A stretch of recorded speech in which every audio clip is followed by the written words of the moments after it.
एक बार फिर से आप सभी का स्वागत है। हम अध्ययन कर रहे हैं नीति वचन का और उसके तीसरे अध्याय का, और हम इसमें ऐसे जवानों के लिए जो सुलेमान की सलाह है, एडवाइस है, उसका अध्ययन कर रहे हैं। तो दो सलाहों का, दो एडवाइसेस का हमने पिछले संदेश में अध्ययन किया, और अब हम तीसरी एडवाइस, तीसरी बात का यहाँ पर देखेंगे जो सुलेमान हमें बताता है। यहाँ पर हम 11वें और 12वें वचन में पढ़ते हैं। मेरे प्यारे भाई बहनों, यहाँ पर सुलेमान कहते हैं कि हे मेरे पुत्र, यहोवा की शिक्षा से मुंह ना मोड़ना, और जब वह तुझे डांटे तब तू बुरा ना मानना, क्योंकि यहोवा जिससे प्रेम रखता है उसको डांटता है, जैसे कि बाप उस बेटे को जिससे वह अधिक चाहता है। तो यहाँ पर हम क्या देखते हैं कि अगर करियर में उतार चढ़ाव आ रहे हैं, यदि हमारा करियर बना और उसके बीच में कोई उतार चढ़ाव आ गया और हमें किसी परेशानी का सामना करना पड़ा, तो इट्स मीन कि परमेश्वर हमें कुछ ना कुछ डांट रहा है, ताड़ना दे रहा है। कहीं ना कहीं हमने कोई ना कोई गलत कार्य कर दिया है जो परमेश्वर के विरोध में है। या तो हमने अपनी जीविका पर घमंड करना शुरू कर दिया है, या फिर हमने दीनता का जो हमारा कैरेक्टर था उसे छोड़ दिया है। बहुत सारी ऐसी बातें हो सकती हैं, अलग अलग जगहों पे अलग अलग क्राइटेरियाज हो सकते हैं। तो यहाँ जब कभी हम अपने जीवन में इस प्रकार की उथल पुथल को देखें, हमारे करियर में, हमारी जॉब में या हमारी बिजनेस में, तो इसका मतलब यह है कि हमें परमेश्वर ताड़ना दे रहा है, हमें वो डांट रहा है। तो उसको बुरा नहीं मानना चाहिए, इसको बुरा नहीं लेना चाहिए, दुखी नहीं होना चाहिए। अरे परमेश्वर, हम अच्छा खासा चल रहा था, फिर ये क्या हो गया, अच्छा खासे दुकान चल रही थी, ये क्या हो गया, अब तो ग्राहक भी नहीं आ रहे हैं। अच्छा खासा जॉब चल रही थी, ये मेरा जो अधिकारी है वो मुझे ऐसे करने लगा, और मैं तो बहुत अच्छे।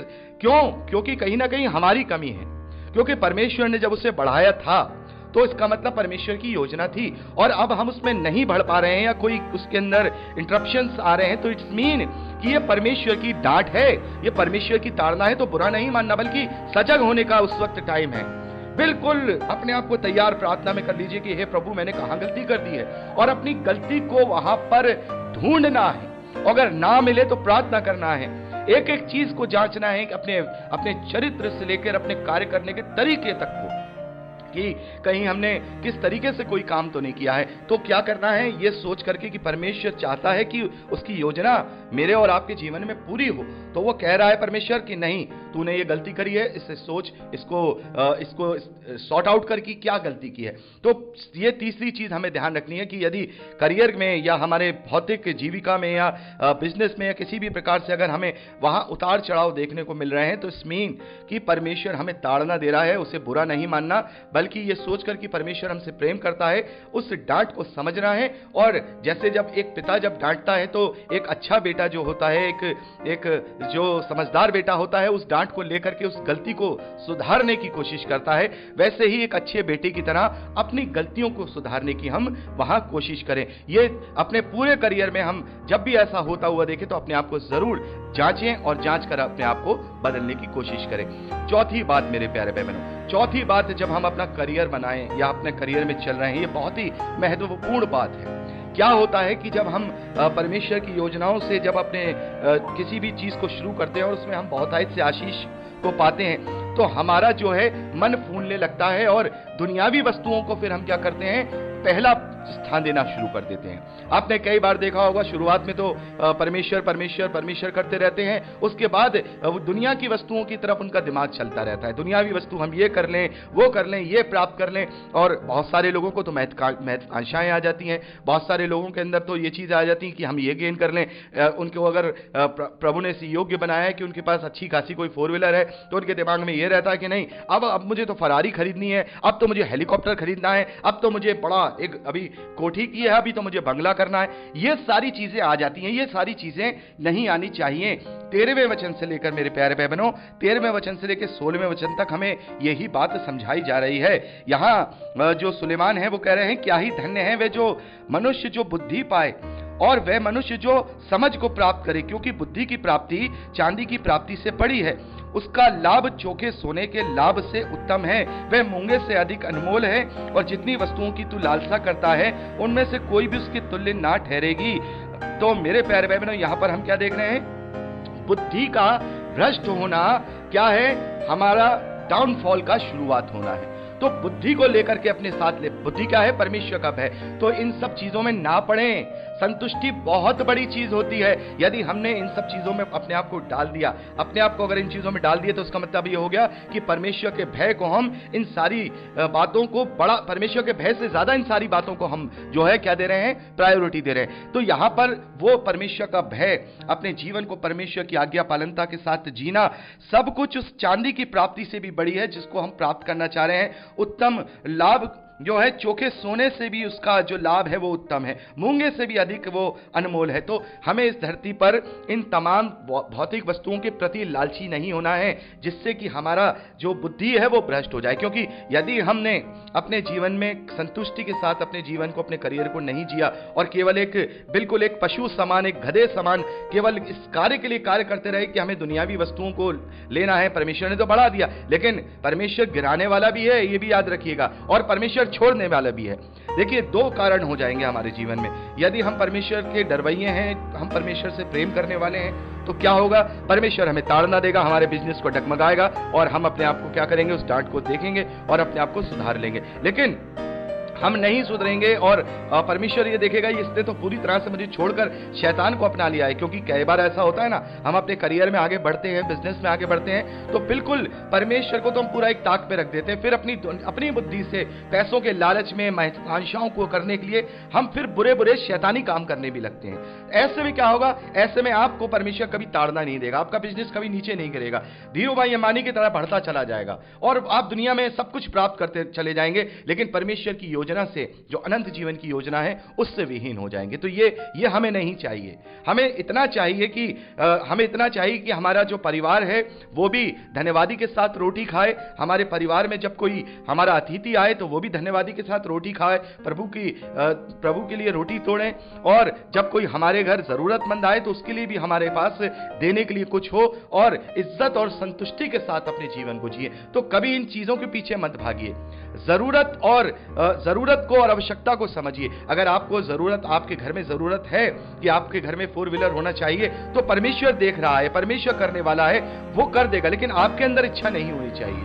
और अगर उसने वो प्रोवाइड करा दिया है तो फिर जो अननेसेसरी, जो दिखावे की चीजें हैं, शो ऑफ है कि ये दिखा दें, वो दिखा दें, ये बुद्धि का भ्रष्ट होना है। तो बुद्धि को इन सब बातों से बहुमूल्य समझना है। ये हमें चौथी बात अपने जीवन में रखनी है कि अपनी बुद्धि को बिगड़ने नहीं देना है। और बुद्धि का बिगड़ना क्या है? बुद्धि का बिगड़ना परमेश्वर के भय को छोड़ देना, परमेश्वर के भय को त्याग देना। मेरे प्यारे भाई बहनों, बुद्धि क्या है इसके विषय में भी हम आगे पढ़ेंगे। 8वें और 9वें अध्याय में हम पढ़ेंगे कि who is wisdom, who is wisdom, बुद्धि कौन है, बुद्धि क्या है। बुद्धि तो हम जानते हैं परमेश्वर का भय रखना, लेकिन हु इज विजडम, बुद्धि है कौन, बुद्धि है कौन, इसके विषय में भी हम बहुत अच्छे से 8वें और 9वें अध्याय में अध्ययन करेंगे। और ओवरऑल तरीके से अभी मैं आपको बताना चाहूंगा, ये बुद्धि हमारा प्रभु यीशु मसीह है, वही ज्ञान है। अभी हम इसको एक्सप्लेन करेंगे मेरे प्यारे भाई बहनों 8वें और 9वें अध्याय में कि ये बुद्धि और ज्ञान कौन है। Who is wisdom, wisdom is our Jesus Christ. प्रभु यीशु मसीह हमारा विजडम है। प्रभु यीशु मसीह ये वो बुद्धि है जिसके द्वारा समस्त सृष्टि का निर्माण हुआ है, और ये वो बुद्धि है जो सबसे पहले आदि में थी, परमेश्वर के साथ थी। इसे हम अभी आगे एक्सप्लेन करेंगे। तो हमें अपनी बुद्धि को भ्रष्ट नहीं होने देना है इन सब चकाचौंधों में, क्योंकि निरंतर जब हम इस धरती पर जो भौतिक वस्तुएं हैं उनमें बढ़ते हैं, क्योंकि प्रभु हमें उतना देता है जितनी हमारी आवश्यकता है। लेकिन आवश्यकता से जब हम ज्यादा चाहते हैं तो प्रभु हमें नहीं देता, क्योंकि हमारी बुद्धि बिगड़ सकती है। लेकिन शैतान जरूर हमें प्रलोभन देता है, लालच देता है, अभिलाषाओं में डालने की कोशिश करता है, उसमें फंसाने की कोशिश करता है। तो बच के रहना है हमें इन बातों से, कि हमें ये सारी चीजें हम पर हावी ना होने पाए, किसी तरीके से हमारी बुद्धि भ्रष्ट ना होने पाए। ये बुद्धि जो हमें परमेश्वर का भय मिला है, प्रभु यीशु मसीह का अनुग्रह मिला है, ये हमारे जीवन से दूर ना होने पाए। आगे जो 5वीं शिक्षा मेरे प्यारे भाई बहनों, इस 3रे अध्याय से अपने करियर बनाने वाले या जो कार्य करने वाले लोग हैं, जो अपनी जीविका को चलाने वाले लोग हैं, उनके लिए ये बहुत ही स्पेशल बात है। 5वीं बात यहां हम 28वें और 29वें वचन में पढ़ते हैं। यहां पर सलाह है, यदि तेरे पास देने को कुछ हो तो अपने पड़ोसी से ना कहना कि जा कल फिर आना, कल मैं तुझे दे दूंगा। जब तेरा पड़ोसी तेरे पास बेखटके रहता है तब उसके विरुद्ध अपनी बुरी युक्ति ना बांधना। मेरे प्यारे भाई बहनों, यहां जब परमेश्वर हमें इस योग्य कर दे कि हम अपने परिवार को, अपने आप को अच्छे से उनका जो है पालन पोषण कर रहे हैं, भरण पोषण कर रहे हैं, तब यदि कोई आपके पास मदद के लिए आए तो कभी भी अपना हाथ पीछे मत हटाना। मेरे प्यारे भाई बहनों, जो लोग दूसरों की भलाई के लिए, मदद के लिए तैयार रहते हैं, परमेश्वर उनका दृढ़ ढाल बन जाता है। हमें तत्पर तैयार रहना है, भलाई में तत्पर तैयार रहना है। इससे हमारे जीवन के अंदर जो आनंद है, जो संतुष्टि है, वो बनी रहेगी। यदि देखिए मेरे प्यारे भाई बहनों, जिसके अंदर भलाई नहीं तो उसका मतलब वो अपने लिए बहुत सारा धन इकट्ठा करना चाह रहा है, अपने लिए हेलीकॉप्टर खरीदना चाह रहा है, अपने लिए ऐसी चीजों को लेना चाह रहा है जो परमेश्वर की दृष्टि में बिल्कुल बेकार है। क्योंकि अगर वो भलाई करेगा तो उसे अपनी जेब से पैसे निकालने पड़ेंगे, अपनी जेब से पैसे निकालने पड़ेंगे तो उसकी महत्वाकांक्षा कैसे पूरी होगा? तो जीवन भर वो अपने खत्ते पैसों से भरता रहेगा, लेकिन अपने जीवन में वो कभी किसी के लिए भलाई नहीं करेगा, क्योंकि उसके लिए एक एक पैसा अपने दांत से दबाने के जैसा है। अपने लिए तो वो हजारों करोड़ों लाखों खर्च कर देगा, लेकिन भलाई के लिए उसे 100 रुपए भी ऐसा लगेंगे जैसे वो 1 करोड़ रुपया है। तो हमें इस बात का ध्यान रखना है, यदि परमेश्वर ने हमें इस योग्य किया, हमने अपने बुद्धि के साथ, परमेश्वर के भय के साथ अपने कार्य में, अपने कार्य में सफलता को पाया, तो भलाई के लिए तैयार रहिए, भलाई के लिए तैयार रहिए। ये 5वीं बात हमें अपने जीवन में देखनी है कि यदि कोई, अगर मेरे पास कुछ देने के लिए है, यदि मैं किसी के मैं ये नहीं कहता हूं कि अपने बच्चों का हक मार के, अपने परिवार का हक मार के किसी को देना है, नहीं, यहां साफ तौर पर लिखा है यदि देने को कुछ है, यदि तू दे सकता है, यदि तू इस योग्य है कि अगर तू उसे दे करके तुझे कोई फर्क नहीं पड़ेगा, तो हमेशा हमेशा तैयार रहें, एक दूसरे की सुधि लें। और प्रभु ने तो इसका क्राइटेरिया बनाया है, प्रभु ने तो उसको एक क्राइटेरिया बनाया है अपने न्याय की प्रक्रिया में। हम पढ़ते हैं ना मत्ती रचित सुसमाचार 25वें अध्याय में, प्रभु कहते हैं कि वो भेड़ों को एक तरफ दाईं ओर और बकरियों को बाईं ओर करेगा, और वो धर्मियों से कहेगा कि जाओ तुम अपने उस स्थान में जाओ जो तुम्हारे लिए बनाया गया था। और वो कहेगा कि जब मैं भूखा था तुमने मुझे पानी पिलाया, जब मैं भूखा था तुमने खाना खिलाया, जब मैं प्यासा था तुमने पानी पिलाया, जब मैं नंगा था तुमने मुझे वस्त्र पहनाए, मैं बंदी गृह में था तुम मिलने आए। प्रभु ने कहा है ना ये बात। प्रभु ने ये भी कहा कि वो धर्मी ये पूछेंगे हमने तेरे साथ कब किया?